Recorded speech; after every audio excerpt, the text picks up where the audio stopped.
Hey folks, it's Jared at Nintendo World Report. I recently got to see a preview build of Trine 4. While I wasn't able to play the demo myself, two members of the developer Frozenbyte showed me multiple levels of the game. The first important thing to note is that the gameplay is once again 2D side-scrolling like Trine 1 and Trine 2. The gameplay promises to be very similar to those earlier titles, with refinements such as a improved combat system. In Trine 4, the developers are working hard to make enjoyable boss fights that also feature puzzle elements. You can see in this boss fight by destroying some of the environment that light shines through, and you can use that to help defeat the enemy. Overall, I was very impressed by the few levels I saw. This looks like classic Trine gameplay. I played a bunch of Trine 2 on Wii U.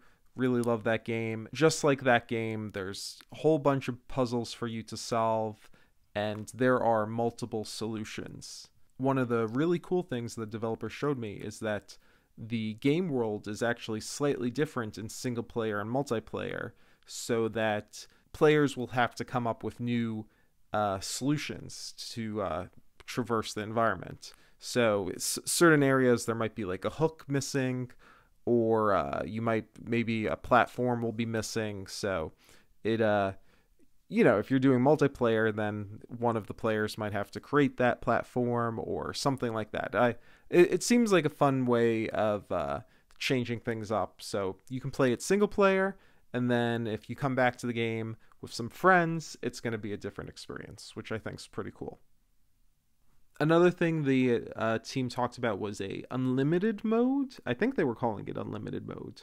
Basically, in unlimited mode, you can have any selection of characters you want. For example, if everyone wants to be Pontius the Knight, you can do that. You can have multiple Pontius, multiple Zoya. It doesn't matter. You can all be thieves. Have fun. One of the main themes of the game is nightmares, which you will see throughout the game world.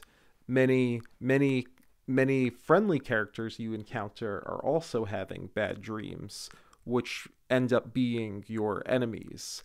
You meet a friendly badger who is dreaming of hedgehogs, so you have to fight these evil hedgehogs who are an enemy in one of the levels. So if you've always wanted to fight hedgehogs, evil hedgehogs, you get to do it in Trine 4. So that's a little bit about Trine 4. Stay tuned for a interview with one of the game's developers right now.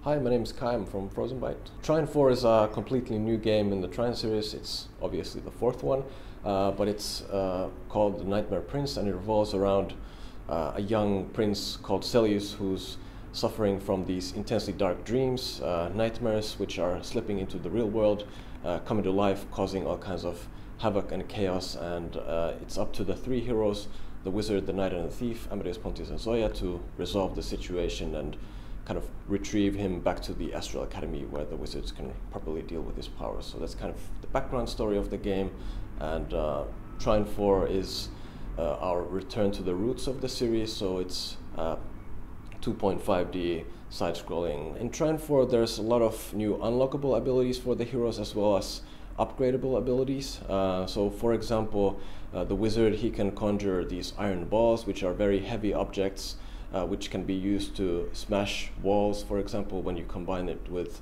an ability of Pontius, he has the charge, which we saw in the demo.